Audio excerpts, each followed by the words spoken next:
all was, all is, and all ever shall be. The all spake and said, I am. I am the light, I am central but boundless. I give thee of my light. Thy physical body is made in which to localize thee, to mature thy entity. Without me, thou hast not come to life. Thou art as the end of a ray of light from my person. I am to thy spirit as is the sun to a ray of light.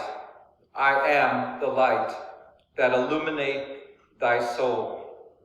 The ray of light that goeth out of me taketh root in mortality, and thou art the product, the tree. As out of the earth I made thy earthly body, so out of my light, which is my very self, I built thee up in spirit with consciousness that thou art. When I withdraw my hand, thou diest. Life and death are of me. The sum of all man's knowledge is but man's capacity to receive my light. I am the all external. From me are smaller lights focalized.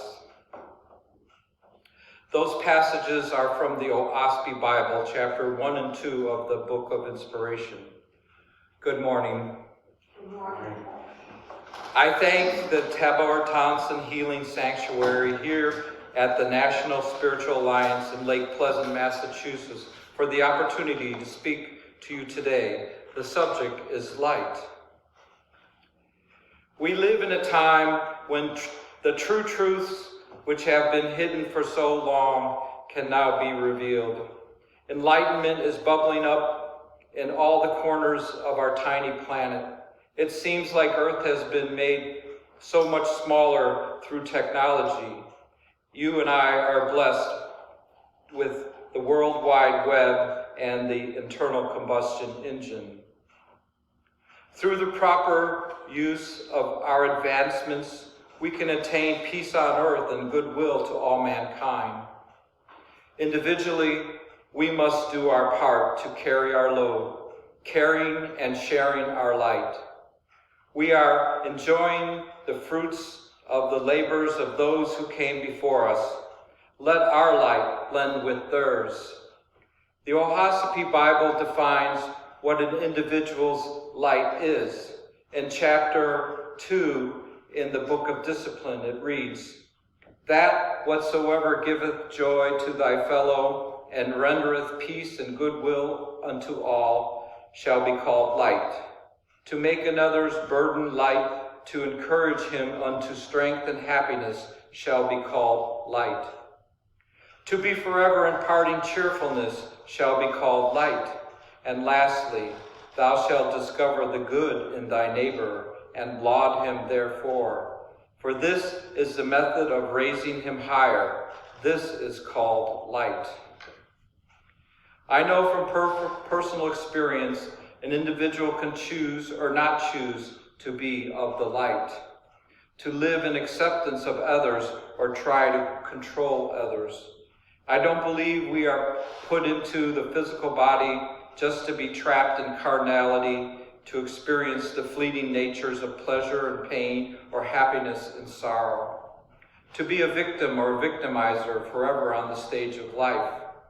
We are given these bodies to learn the proper exercise of willpower, to learn personal responsibility, to learn the consequences of our actions, to create positive or negative karma, to develop our own light. Each of us needs to develop the qualities of strength and nurturing in order to become balanced and whole, to become one within ourselves, a single ray of light, balanced in our polarities, positive and negative, male and female. I would like to bring our minds back to the reference to us being trees. The brain is our tree with roots that go way down inside our body. Our nerves are very much the roots in the soil, if you can imagine the soil as a human body. And for better health, it is recommended that we go into our soil and pull out the weeds. We need to go into the depths of our roots and find those memories of unpleasant experiences that are buried deep within our soils and bring them out into the light and process them by the light of our souls. We need to weed the gardens of our mind for perfect health and perfect growth, for perfect fruit and perfect light. Saint Germain gives us the violet flame of transmutation to do this weeding. We need to blaze these negative experiences back into nothingness. We need to raise the blocked chi energies back into the universe, to take our miscreations and dissolve them and release them back into the dimensions of the uncreated, so our lights can be brighter. The violet flame of transmutation is a process of healing and a process of forgetting and forgiving. Forgiving can be the first step in healing ourselves emotionally and mentally. This is how we move forward on our spiritual journey, although no one gets through life unscarred. We need to disassociate ourselves with unpleasant experiences, bring them to our attention, process them, release them. We need to disassociate ourselves with unpleasant people. Otherwise, we can be plagued with one thought of an incident playing over and over like a broken record, a record with a scratch playing the same skip over and over again. He did this to me, she did that to me, I am a victim. Here is the simplest version for invoking the violet flame of transmutation. It may take a lot. I mean, you might have to use it 50 times, but it does work. You can delete a photograph you might have seen or an unpleasant moment in your life that you need to put it aside so you can move on.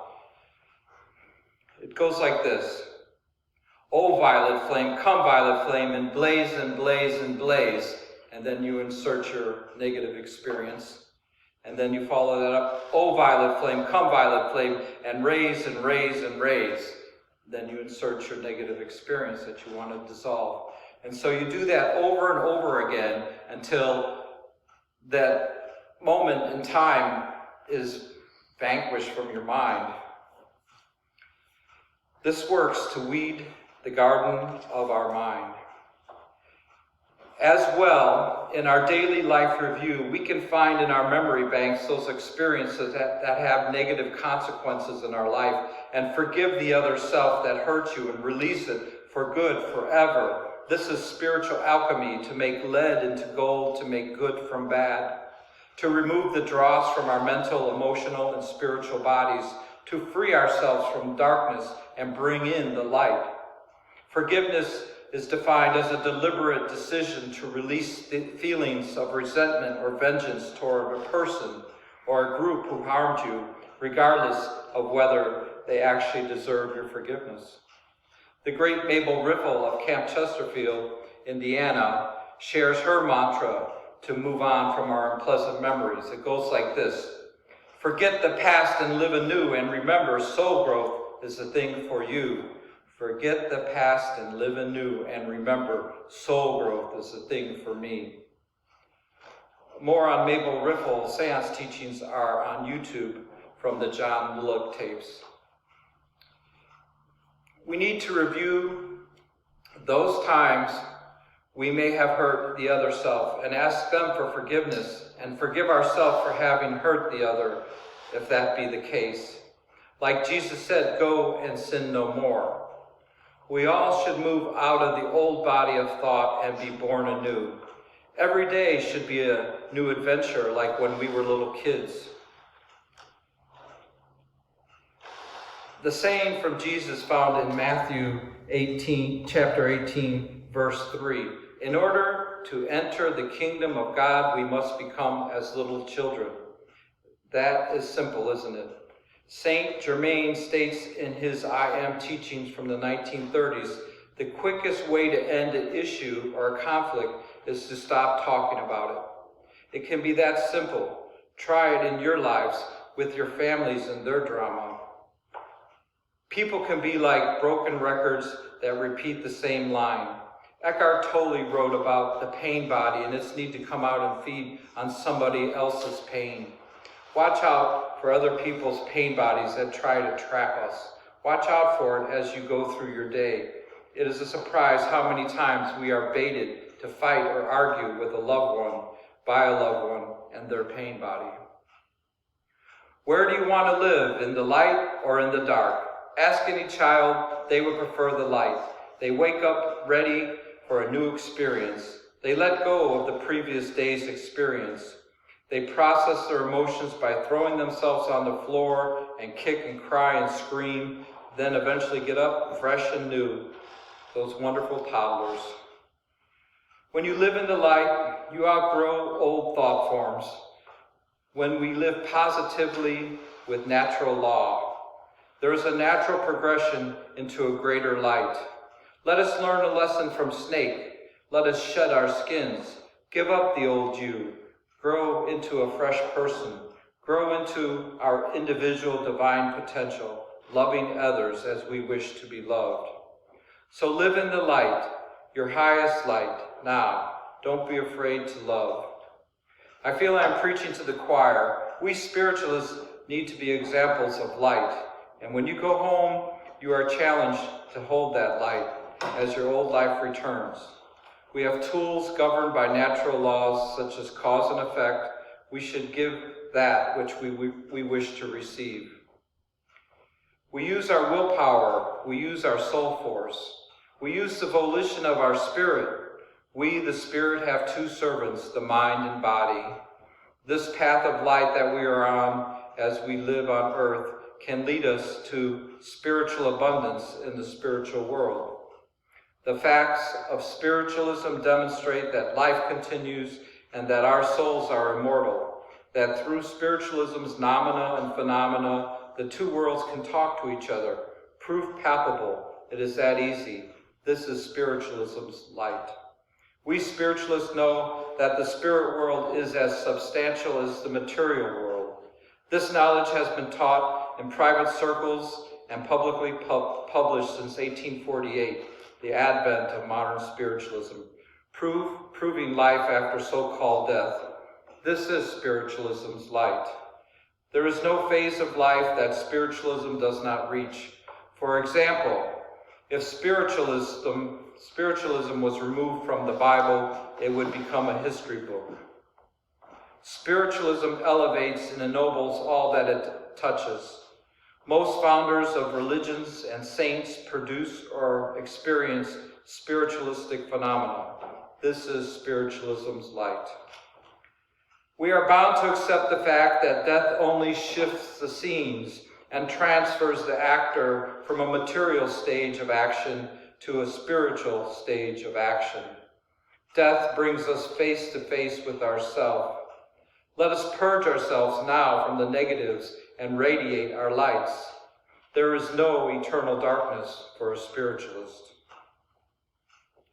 This path that each of us are on is an ever-expansive journey into the light. What boggles my mind is the amount of suffering here on this planet. It is a wonder that we would even want to come here at all. Although the number of beautiful landscapes and very interesting life forms cannot be measured.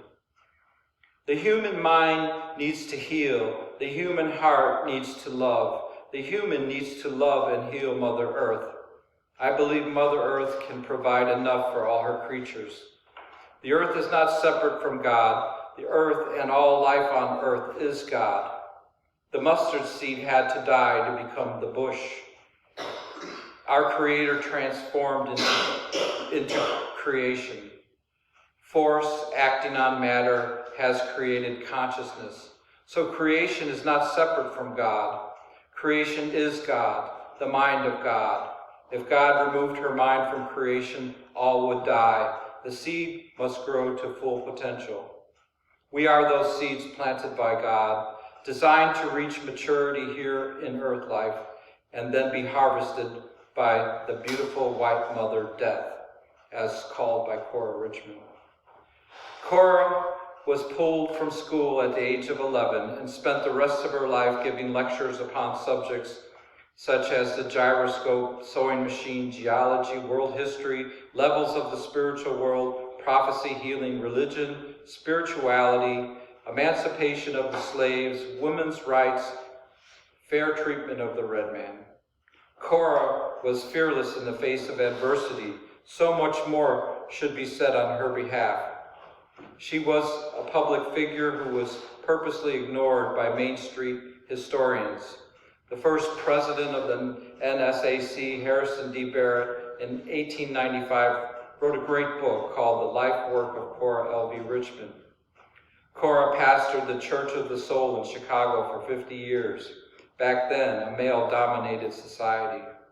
When she started her career as a public speaker at the age of 11, women did not speak publicly or act as leaders of churches. She was a true modern woman, if one reads her books in context of the era they were written. We respect her achievements as a mouthpiece for the spirit world and modern spiritualism. Many have followed her footsteps, inspired by her bravery. Born in 1840 and passed into the spiritual world in 1923. That is Cora's light and sacrificial love. So behold this collective beam of light, the National Spiritual Alliance of Churches. TNSA is a spiritual center of light. We are spiritualism's light bearers. So take the opportunity to share the good news of spirit communication with the so-called dead, with all the weary on the road of life. Spiritualism's light is our philosophy, science, and religion, and it started in the 1850s, long before our individual journeys on earth began, by many future-thinking souls, such as Mr. Thompson, expressing their highest light. We are blessed by their efforts. We stand upon their shoulders. Let their wisdom become ours. In turn, we will offer our wisdom and our future thinking sacrifices for the next generations, for our children's and consequently their children, and so on. This is our honor toward God as well as our duty as stewards of this planet. This long upward spiral of evolution is God itself, in all forms of life, big and small. God is not far away. God is in all and makes up everything everywhere. This is why we walk a gentle, peaceful walk, sharing and giving within our individual capacities. And what will people remember the most about us? It will be our light. Each of us chooses individually who we are by our thoughts and actions. This is our light. So let us walk in the light, following the Master's examples. Let us work in unity, slaying the personal self. A human being is not a static creature. We are subject to laws within our abilities to comprehend. God will not let us remain idle. We are made for ascension or declension. Where we put our minds, there is where we are. We have freedom, we have free will. Let us travel on life's journey with love and caution. Let us not be vulnerable. Let us be kind. Be thee wise as a serpent and gentle as a dove.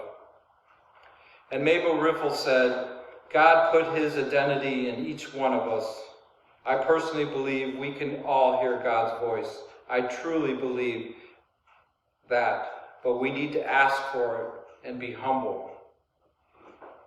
I conclude this address with John chapter 12, verse 35 and 6.